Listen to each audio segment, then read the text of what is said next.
ओम अज्ञानतिमिरान्धस्य ज्ञानाञ्जनशलाकया सत्सुरोन्मिलितं येन तस्मै श्रीगुरुवे नमः। नमो ॐ विष्णुपादाय कृष्णप्रेष्ठाय भूतले श्रीमदे भक्तिवेदान्तस्वामीति नामिने। नमस्ते सारस्वती देवे गौरवाणी प्रचारिणे निर्विशेषशून्यवादी भाषातदेशतारिणे। जय श्री कृष्ण चैतन्य प्रभु नित्यानंदा श्री अद्वैत गदाधर श्रीवासदि गौरभक्तवृंद। हरे कृष्णा कृष्ण कृष्ण हरे हरे, हरे राम राम राम हरे हरे। हरे कृष्णा பக்தர்களாருக்கு இனிமையான காலை வணக்கம். இன்றைய ஜபா செஷனில் கலந்துருக்கிற எல்லா பக்தர்களுக்கும் என்னுடைய பணிவான நமஸ்காரம். ஓரொரு நாளும் காலை பொழுது பகவானுடைய திருநாமத்தோடு பக்தர்கள் சங்கத்தில் நாம ஜபம் பண்ணி இன்றைய பொழுது ரொம்ப மங்களகரமாக துவங்குவது நாம் செய்த பாக்கியம். அதற்கு சில பிரபுபாதருக்கும் வைணவர்களுக்கும் நம்ம பணிவான வணக்கங்களை சமர்ப்பிக்க வேண்டும். ஒரே ஒரு வாய்ப்பு தான் இருக்குது கலியுகத்தில். இந்த கலியினுடைய தாக்கத்திலேருந்து நம்மை விடுவித்துக் கொள்வதற்கு. கலியுகம் நாளுக்கு நாள் அதோடைய சுபாவம் மாறிக்கிட்டே இருக்குது. இயற்கையும் சரி பாருங்கள், வெயில் அதிகமாகிட்டே இருக்குது. அதே மாதிரி மக்களுடைய எண்ணங்கள் செயல்பாடுகள் எல்லாமே மாற்றமாகிட்டே இருக்கு. மாற்றங்கள் இருந்துக்கிட்டே இருக்கு. அப்போ அதே போல தான் ஜீவனுடைய வாழ்க்கையிலும் மாற்றங்கள் அவசியம். நம்ம வாழ்க்கையிலும் மாற்றம் அவசியம். என்ன மாற்றம்? சிந்தனையில் மாற்றம் அவசியம். நம்ம எல்லாருக்கும் சிந்தனை இருக்குது, உணர்வு இருக்குது. அது கிருஷ்ண உணர்வாக மாற வேண்டும். சைதன்ய மகாபிரபு மிக அழகாக சொல்லியிருக்கார், நித்திய சித்த கிருஷ்ண பிரேமி சத்தகோய் ஸ்ரவணாதி சுத்த சித்த கரோதகோய். கிருஷ்ண உணர்வுங்கிறது எல்லார் இதயத்துக்குள்ளேயும் இருக்குது, எல்லா ஜீவராசியோட இதயத்திலையும். கிருஷ்ண உணர்வுங்கிறது எல்லா ஜீவராசியோட இதயத்தில் இருக்குது. ஆனால் அது உறங்கிய நிலையில் இருக்கின்றது. அது விழிப்படைய வேண்டும். இந்த உறங்கிய நிலையில் இருக்கிற கிருஷ்ண உணர்வு என்ன பண்ணும்? விழிப்படையணும். எப்போ விழிப்படையும்? ஸ்ரவணாதி சுத்த சித்த கரோதகை. கிருஷ்ணனை பற்றி கேட்கும்போது நம்ம எவ்வளோக்கு எவ்வளோ பகவானை பற்றி கேட்குறோமோ அவ்வளோக்கு எவ்வளோ விழிப்படையும். கிருஷ்ணனை பற்றி நம்ம கேட்க கிருஷ்ண உணர்வு விழிப்படையும். அதனால தான் முதலாவது முக்கியமானது ஸ்ரவணம், அப்புறம் கீர்த்தனம். ஸ்ரவணம் கீர்த்தனம் விஷ்ணு ஸ்மரணம். முதல்ல கேட்கணும், அப்புறம் ஜபிக்கணும், அப்புறம் நினைக்கணும். காதால் கேட்பது, வாயால் பாடுவது, ஜபிப்பது, மனதால் நினைப்பது. இதுதான் ஆண்டாள் நாச்சியார்னு சொல்கிறாங்க. வாயினால் பாடி மனதினால் சிந்திக்க போய பிழையும் புகுதர்வான் இன்றரமும் தீயினால் தூசாகும் செப்பேலோர் எம்பாவாய். பகவான் திருநாமத்தை வாய் எடுத்து பாடணும். ஹரே கிருஷ்ணா கிருஷ்ண கிருஷ்ண ஹரே ஹரே, ஹரே ராம ராம ராம ஹரே ஹரே. அதை காதால் கேட்கணும், மனதால் பகவானை தியானிக்கணும். அப்போ இந்த ப்ராசஸ் ஸ்ரவணம் கீர்த்தனம் விஷ்ணு ஸ்மரணம் பாத சேவனம் அர்ச்சனம் வந்தனம் தாஸ்யம் சக்கியம் ஆத்ம நிவேதனம், 9 விதமான பக்தி தொண்டு. இப்போ 2-3 நாளைக்கு முன்னாடி நம்ம நரசிங்க சதுர்தசி பகவானுடைய நரசிம்ம அவதாரத்தை கொண்டாடணும். பிரகலாதருடைய திவ்யமான உபதேசங்களே இது ரொம்ப முக்கியமானது. பகவானுக்கு 9 விதமான பக்தி தொண்டை நாம் மேற்கொள்ள வேண்டும். பிரகலாத் மகாராஜ் என்ன சிபாரிசு பண்ணுறாரு? 9 விதமான பக்தி தொண்டை நாம் பயிற்சி பண்ணணும். அதில் ஒன்றை சரிவர செய்தாலே பகவான் மேலே தூய அன்பு நமக்கு கிடைச்சிடும். 9 விதமான பக்தி தொண்டில் ஏதேனும் ஒன்றை நாம் முழுமையாக செய்தாலே பகவான் மேலே தூய அன்பு கிடைக்கும். அதுக்கு நிறைய உதாரணம் இருக்காங்க சாஸ்திரத்தில். ஸ்ரவணம் பரீட்சித் மகாராஜ், கீர்த்தனம் சுகதே கோஸ்வாமி, விஷ்ணு ஸ்மரணம் பிரகலாதர், அர்ச்சனம் பிருது மகாராஜ், பாதசேவனம் லக்ஷ்மி தேவி, வந்தனம் அக்ரூரர், தாஸ்யம் ஹனுமான், சக்கியம் அர்ஜுனன், ஆத்ம நிவேதனம் பலி மகாராஜ்.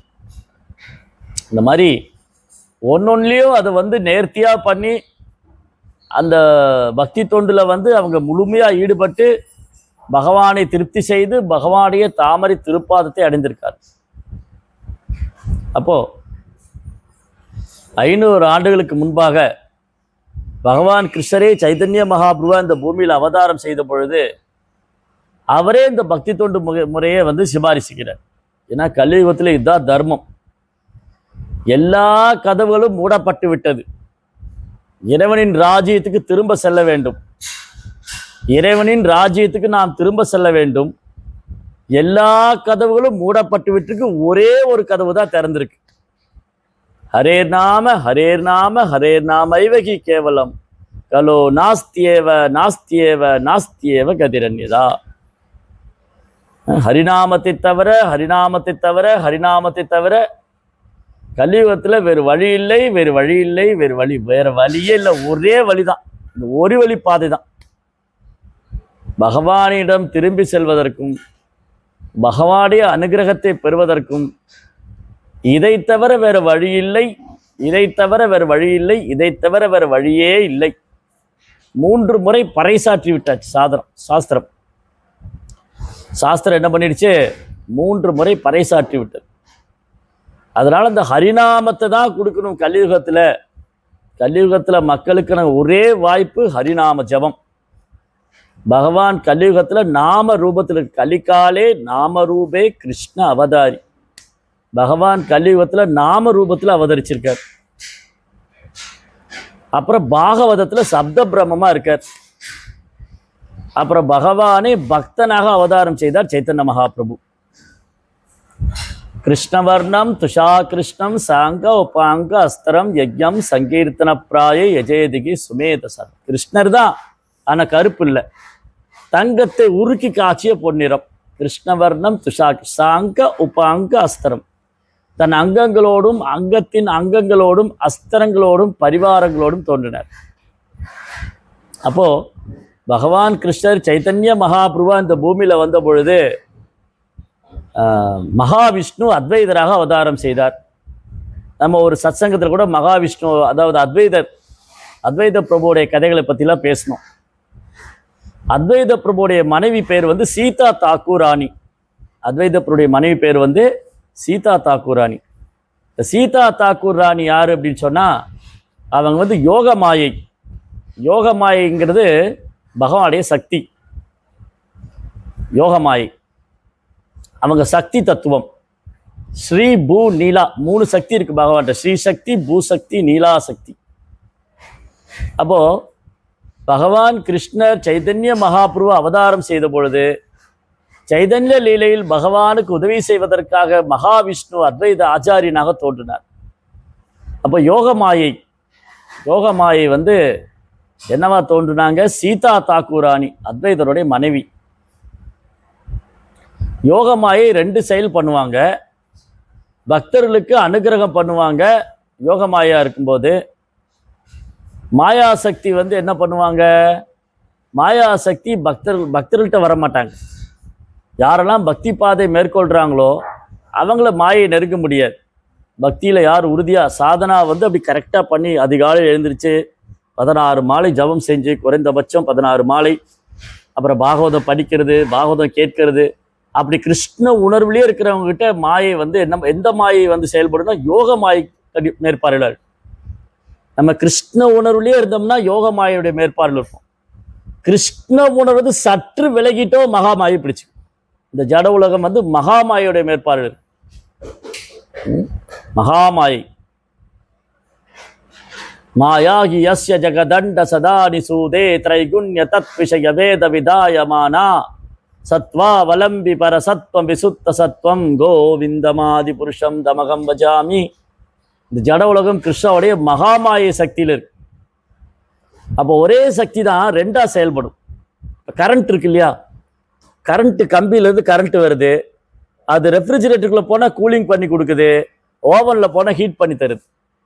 ஒரே கரண்ட்டு தான், ஒரு பக்கம் சூடு பண்ணுது, ஒரு பக்கம் கூல் பண்ணுது. அந்த மாதிரி பகவானுடைய சக்தி வந்து பல விதங்களில் செயல்படக்கூடியது. அப்போது மகாமாயை துர்கா திரைகுண்ய தத் விஷய வேத விதாயமானா. துர்காதேவி கையில் ஒரு சூலம் இருக்கு இல்லையா? அந்த சூலத்தில் 3 ஈட்டி இருக்கும். அதியாத்மிக், அதிபௌதிக், அதிதைவிக். நம்மளுடைய உடலால் மனதால் வரக்கூடிய பிரச்சனை, மற்ற ஜீவராசினால் வரக்கூடிய பிரச்சனை, இயற்கையினால் வரக்கூடிய பிரச்சனை, இதில் தான் நம்ம மாட்டிக்கிட்டு இருக்கிறோம். இந்த ஜட உடல் எடுத்துக்கிட்டு இந்த ஜட உடல் எப்போ நம்ம எடுத்துக்கிட்டோமோ, ஜீவாத்மாவுடைய நம்ம இந்த ஜட உடல் எப்போ எடுத்துக்கிட்டோமோ 3 குணத்தினால செயல்படுற 3 வகை துன்பத்தினால இருக்கு. 3 குணம் 3 வகை துன்பம்.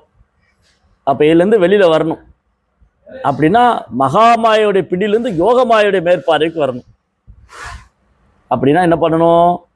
பக்தி தொண்டை தீவிரமாக பயிற்சி செய்ய வேண்டும். ஆன்மீகருடைய கருணையால் மட்டும்தான் நம்ம மகாமாயோடைய பிடியிலிருந்து யோகமாய்க்கு டிரான்ஸ்ஃபர் ஆக முடியும். 2 சக்தி தான், 2 சக்தி. ஒன்று யோகமாயை, இன்னொரு மகாமாயை. நம்ம யாருக்கு கீழேயாவது செயல் பண்ணி தான் ஆகணும். ஒன்று மகாமாயை கீழே இருக்கணும், இல்லை யோகமாயை கீழே இருக்கணும். நாம் தனித்து சுதந்திரமாக செயல்படக்கூடியவங்களே அல்ல. எந்த ஜீவராசியும் தனித்து சுதந்திரமாக செயல்படக்கூடியவங்களே அல்ல. ஒன்று யோகமாயை பிடியில் இருக்கணும், இல்லை மகாமாயை பிடியில் இருக்கணும். யோகமாயின் பிடியில் இருந்தால் கிருஷ்ணருக்கு அனுகூலமாக சேவை பண்ணிட்டு இருப்போம், கிருஷ்ண பக்தி பண்ணிட்டு. யோகமாயுடைய மேற்பார்வையில் செயல்படும் போது கிருஷ்ண பக்தி பண்ணிட்டு இருப்போம். மகாமாய் என்ன பண்ணும்? கிருஷ்ணரை மறக்க வைத்து அறியாமையில் புகுத்தி விடும். அதுதான். அதில் அன்னைக்கு பெரும்பாலான மக்கள் பாருங்க, பெரும்பாலும் நாம கூட இஸ்கானுக்கு வரல, தமிழ் கீதாவுக்கு வரல, பக்தர் சங்கத்துக்கு வரலைன்னா மகாமாயோடைய பிடியில தான் இருக்கும். கிருஷ்ணரை மறந்து போய் அறியாமையில் இந்த உடலோடு அடையாளப்படுத்திக்கிட்டு நான் எனது என்னுடையதுன்னு சண்டை போட்டுக்கிட்டு. ஆனால் இந்த பக்கம் வந்த உடனே என்னாச்சு? கிருஷ்ணரே பரமபுருஷோத்தமனான முழுமுதற் கடவுள், அவருக்கு சேவை செய்ய வேண்டும், அவர் நாமத்தை உச்சரிக்க வேண்டும். பக்தர் சங்கத்தை அப்படியே கொஞ்சம் கொஞ்சமாக யோகமாயோடைய சேவையில் இருக்கும். அப்போது சீதா தாக்கூரானிக்கு அத்வைத பிரபுக்கும் 6 குழந்தைகள் இருந்தாங்க. சீதா தாக்கூரானிக்கும் அத்வைத பிரபுக்கும் 6 குழந்தைங்க. அதில் ஒரு குழந்தை பேர் வந்து அச்சுதானந்தா. இந்த அச்சுதானந்தரை பற்றி சொல்லும்போது, இந்த குழந்தை வந்து கார்த்திகேயனுடைய அவதாரம். முருகப்பெருமான் இருக்கார் இல்லையா, சண்முகன், கார்த்திகேயன் அவருடைய அவதாரம். யாரெல்லாம் வந்து ஆன்மீக லோகத்தில் பகவானுக்கு சேவை பண்ணாங்களோ அவங்களும் இந்த பூமியில் வந்தாங்க, தேவர்களும் இந்த பூமியில் வந்தாங்க பகவானுக்கு சேவை செய்யறதுக்காக. அப்போ முருகப்பெருமான் என்னவா வந்தாரு? அச்சுதானந்தரா வந்திருக்காருன்னு கௌர கனோதன தேச தீபிகா அப்படிங்கிற சாஸ்திரத்தில் கவிகர்ண பூர்ணாங்கிற ஆச்சாரியர் சொல்லியிருக்கார். இந்த கவிகர்ண பூர்ணாங்கிற ஆச்சாரியர் வந்து இன்னைக்கு கொஞ்சம் நிறைய ஆச்சாரியர் பேரெல்லாம் வரும். நீங்கள் வேணால் பேப்பரில் பேனாலேயோ நோட்லையோ எழுதி வச்சுக்கோங்க, மறந்து போயிடும். கவிகர்ண பூர்ணாங்கிற ஆச்சாரியர் வந்து சிவானந்த சேனாங்கிற பக்தருடைய ஆச்சாரியருடைய குழந்தை. சிவானந்த சேனாங்கிற பக்தர் மகாபிரபுக்கு மிக நெருக்கமான சகாக்கள் ஒருவர். சைத்தன்ய மகாபிரபுக்கு மிக நெருக்கமான சகாக்கள் ஒருவர் சிவானந்த சேனா. அவருக்கு ஒரு முறை குழந்தை பிறந்தது. அந்த குழந்தைய அழைச்சிட்டு பெங்கால்ல இருந்து ஒரிசாவுக்கு வந்தார், ஜெகநாத்புரி. அப்போ மகாபிரபு ஜெகநாத்புரியில் சன்னியாசம் எடுத்து தங்கியிருக்கார். மகாபிரபு ஜெகநாத்புரியில் சன்னியாசம் எடுத்திருக்கார், அங்கே இருக்கார். வருஷம் சிவானந்த சேனா என்ன பண்ணுவார்? எல்லா வைணவர்களையும் தன்னுடைய சொந்த செலவில் ஆயிரக்கணக்கான வைணவர்களை பெங்கால்ல இருந்து ஒரிசாவுக்கு யாத்திரை, ஜெகநாத்புரிக்கு யாத்திரை அழைச்சிட்டு வருவார். 4 மாதம் மகாபிரபு கூட தங்கி இருப்பாங்க. சாதுர்மாசம் 4 மாதங்கள். ரத யாத்திரையின் போது வருவாங்க. பூரி ரத யாத்திரை தொடங்கும் நீ 2-3 மாசத்துல. இந்த 2 மாசம் தான் இருக்கு. ஏப்ரல், மே, ஜூலையில் வரும் ரத யாத்திரை. ஜூன் ஜூலையில் இந்த ரத யாத்திரை எப்போ வருவாங்க? ஜெகநாதர் முன்னாடி ரதத்தில் வந்து, ரதத்துக்கு முன்னாடி வந்து சைத்தன்ய மகாபிரபு கூட சேர்ந்து ஹரே கிருஷ்ணா கிருஷ்ண கிருஷ்ணா ஹரே ஹரே, ஹரே ராம ராம ராம ஹரே ஹரே கீர்த்தனம் செய்து நடனம் ஆடி ஜெகநாதருடைய பிரசாதெல்லாம் சாப்பிட்டு பக்தி பரவசத்தில் அப்படி பேரானந்தத்தை அனுபவிப்பாங்க. பேரானந்தம். அப்போ ஒரு நாள் சிவானந்த சேனா தன்னுடைய பையனை அழைச்சிட்டு வந்தார். பிறந்த குழந்தை. அப்போதான் பிறந்த குழந்தை. அப்போதான் தவளை ஆரம்பிச்சிருக்கு. குழந்தைய அழைச்சிட்டு வந்து அந்த குழந்தைய மகாபிரபுடைய தாமரை பாதத்தில் விட்டு, மகாபிரபு இந்த குழந்தைக்கு ஒரு திருநாமம் பேர் வைங்க அப்படின்னு சொல்லிட்டு ஆசீர்வதிக்க சொல்றாரு. அந்த குழந்தை தவழ்ந்து போய் மகாபிரபுடைய கால் கட்டை விரலை கவ்வியது. மகாபிரபுடைய கால் கட்டை விரல். இந்த குழந்தைகளுக்கெல்லாம் என்ன பழக்கம்னா, எது எடுத்தாலும் வாயில வச்சுக்கும். கை விரலை சூப்பும், எந்த பொருள் எடுத்தாலும் வாயில் போடும். அது ஒரு குழந்தையோட ஹேபிட், அது ஒரு பழக்கம். சின்ன குழந்தைங்க, பிறந்த குழந்தை பாருங்க, எதையாவது வாயில் போட்டு, ஒன்று கை கட்ட விரல் இல்லை கால் கட்ட விரல் எதையாவது சூப்பின்னு இருக்கும். இந்த குழந்தை தவழ்ந்து போய் மகாபிரபுவோடைய கால் கட்டை விரலை கவ்வியது.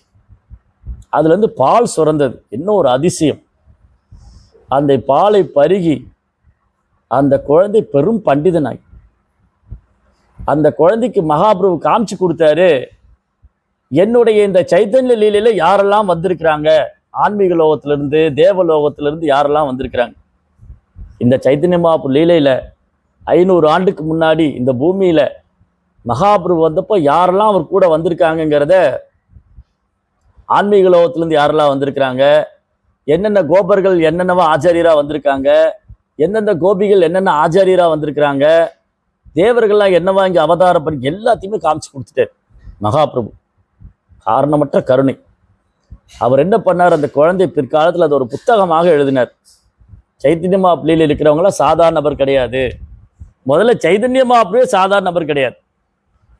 சைதன்ய மகாபிரபு ஒரு சாதாரண நபர் அல்ல.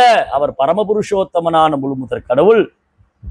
அவர் லீலையில் பங்கெடுத்து கொண்டிருக்கும் அனைவரும் சாதாரண மனிதர் அல்ல. அவர்களெல்லாம் பகவானுடைய நித்தியமான சேவகர்கள், சகாக்கள். அப்போ இந்த அச்சுதானந்தா பற்றி எழுதும்போது, அத்வைதரின் குழந்தையான அச்சுதானந்தர் அவர் கார்த்திகேயனுடைய அவதாரம், முருகப்பெருமான் சண்முகன். அப்புறம் அச்சுதான் ஒரு கோபி, இருவரும் சேர்ந்த ஒரு சேர்க்கை. 2 பேரும் அவருக்குள்ள இருக்காங்க.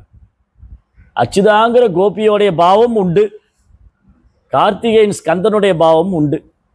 2ம் சேர்ந்த பாவம் உண்டு. ஏன் இப்போ இதை சொன்னேன்னு சொன்னால், ரொம்ப அழகான ஒரு லீலை நடந்தது 500 வருஷத்துக்கு முன்னாடி. அத்வைத பிரபுடைய வீடு வந்து சாந்திப்பூரில் இருக்கு. சாந்திப்பூர், நீங்கள் வெஸ்ட் பெங்கால் போனீங்கன்னா நவதீப்லேருந்து சாந்திப்பூருக்கு நிறைய பஸ் எல்லாம் ஓடும். அங்கே பெரிய திருவிழாவெல்லாம் பண்ணுவாங்க. பரிக்கிரமா சமயத்தில் கௌர பூர்ணிமா பண்டிகை அப்போ சாந்திப்பூரில் ஒரு பெரிய விருந்து கொடுப்பார். பெரிய பண்டிகைலாம் இஸ்கானில் வந்து ஒரு பெரிய விருந்து நடத்துவாங்க. சரி, அந்த சாந்திப்பூரில் அத்வைதர் வீட்டில் ஒரு நாள் ஒரு சன்னியாசி வந்தார். அந்த சன்னியாசி வந்து அத்வைதர்கிட்ட பேசிக்கிட்டு இருக்கிறார். அத்வைதருடைய குழந்தை அச்சுதானந்தாவுக்கு இப்போ 5 வயசு தான் ஆச்சு. அச்சுதானந்தாவுக்கு 5 வயது குழந்தை. அது அப்படி விளையாடிட்டு இருந்தது. ட்ரெஸ் எல்லாம் ஒன்றும் போடலை, ட்ரெஸ் ஒன்றும் போடலை. தெருவில் விளையாடிட்டு இருந்த குழந்தையோட உடம்பெல்லாம் புழுதி, அப்படி புழுதி பட்டு பழுப்பு நிறத்தில் இருக்கு. அப்படி கண்கள்லாம் தாமரை இதழ் மாதிரி இருக்கு. அழகான சுருள் கூந்தல், தலைமுடியெல்லாம் சுருள் சுருளாக இருக்கு.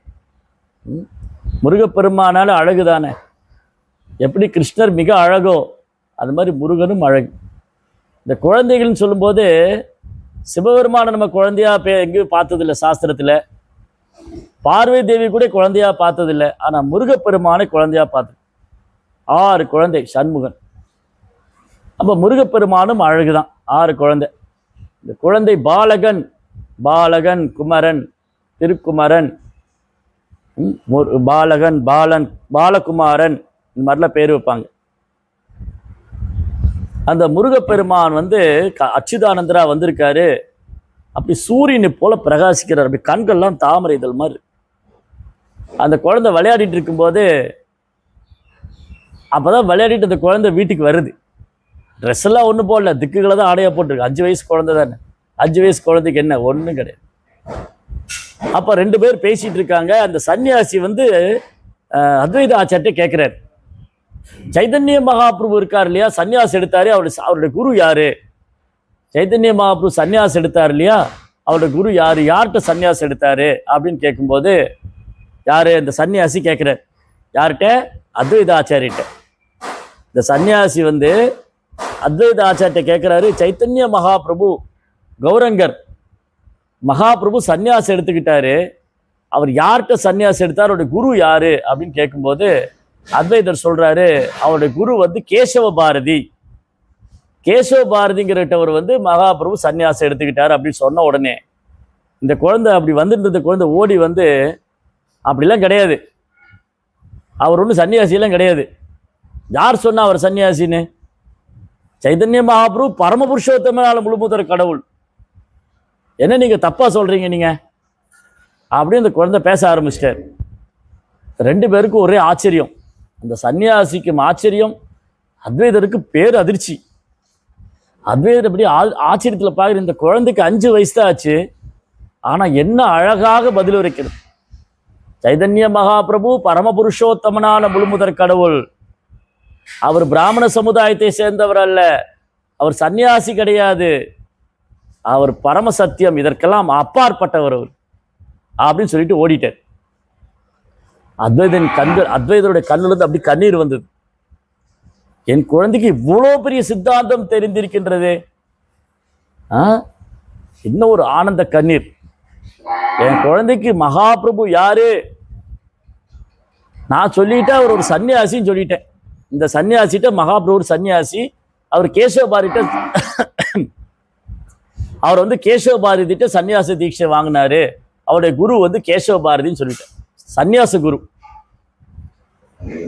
அப்போ இதுல என்ன ஒரு அழகான தத்துவம்னா, மகாபிரபு இவை அனைத்தும் லீலையாக செய்தார். கடவுள் பகவான் இறைவன் ஆண்டவர் எந்த வர்ணத்தையும் சேர்ந்தவர் கிடையாது, எந்த ஆசிரமத்தையும் சார்ந்தவர் கிடையாது, இதற்கெல்லாம் அப்பாற்பட்டவர். பகவத்கீதையுடைய 4ஆம் அத்தியாயம் 13ஆம் பதத்துல பகவான் சொல்றார், சதுர்வர்ணம் மயாசிஷ்டம் குணகர்ம விபாகஷ தஸ்ய கர்த்தாரம் அபிமாம் வித்ய அகர்த்தாரம் அவ்யயம். அர்ஜுனா, 4 வர்ணங்களும் என்னாலேயே படைக்கப்பட்டது. சதுர்வர்ணம் மயா சிஸ்டம், பிராமண சத்ரியா வைஷ்யா சூத்ரா, பிரம்மச்சாரி கிரகஸ்த வனர்பிரஸ்த சன்னியாஸ், வர்ணாசிரம தர்மா, வர்ணாசிரம ஆர்டர். சதுர்வர்ணம் மயா சிஸ்டம், இந்த 4 வர்ணங்களும் என்னால் படைக்கப்பட்டது. குணத்தின் அடிப்படையில் குண கர்ம, குணத்தின் அடிப்படையிலும் தொழிலின் அடிப்படையிலும் படைக்கப்பட்டது. இதுக்கு கர்த்தா நான் தான் அது காரணம். ஆனா இதிலிருந்து நான் என்னை அப்பாற்பட்டவனாக அறிவாயாக. வித்யா அகர்த்தாரம் அவ்யயம், நான் அழிவற்றவன், இந்த வர்ணாசிரம தர்மத்துக்கு அப்பாற்பட்டவன்.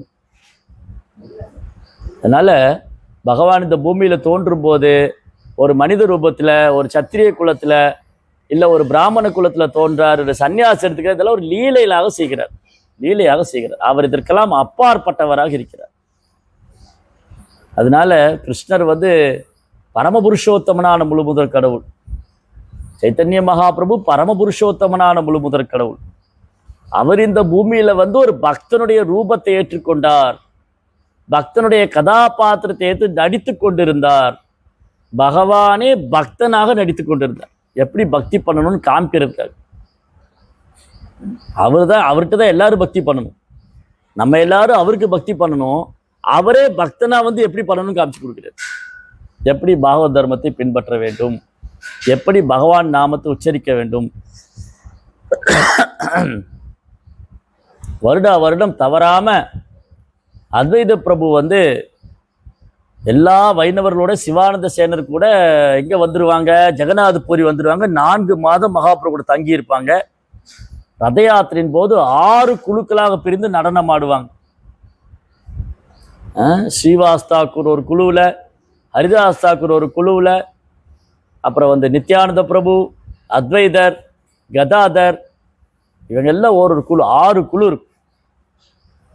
அப்போ அத்வைதர், அச்சுதானந்தர், இவங்கெல்லாம் ஒரு குழுவில் இருக்கும். பகவான் அப்படி அந்த குழுவில் தோன்றி 6 குழுவிலையும் தோன்றி நடனம் ஆடுவார். ஓரொரு குழுவில் இருக்கிறவங்க பகவான் என் கூட தான் நடனம் ஆடுறான்னு நினச்சிட்டு இருப்பாங்க. எப்படி கிருஷ்ணர் வந்து கோபிகளோடு ராச நடனம் புரிந்தாரோ, அதுபோல மகாபிரபு இந்த ரத யாத்திரையின் போது ராதாரனுடைய பாவத்தில் வைணவர்களோட சேர்ந்து அங்கே நடனம் ஆடி அதை பேரானந்தம் அடைஞ்சார். மாதிரி அச்சுதானந்தா மகாபிரபுடைய கருணையை 5 வயதிலே பெற்ற குழந்தை. எப்போவுமே ஹரிநாமத்தை உச்சரித்து கொண்டே இருப்பார். ஹரே கிருஷ்ணா கிருஷ்ண கிருஷ்ணா ஹரே ஹரே, ஹரே ராம ராம ராம ஹரே ஹரே. வேற பிஸ்னஸே கிடையாது. 24 மணி நேரம் ஹரியோடைய நாமத்தை உச்சாடனம் செய்து கொண்டு, மகாபிரபு மேல அன்பு செய்து கொண்டு பக்தியை அனுபவித்து கொண்டிருந்தார். பக்தியினுடைய பிரேமத்தை அனுபவித்து கொண்டிருந்தார் அச்சுதானந்தா. அதனால இந்த சம்பிரதாயம் ஒரு சாதாரணமான சம்பிரதாயம் அல்ல. இதுல தோன்றிய ஆச்சாரியர்களும் சாதாரணமான நபர்கள் அல்ல. அவங்க எல்லாரும் ஆகச்சிறந்த ஆத்மாக்கள், மகாத்மாக்கள், தேவலோகத்தில் உள்ளவங்க,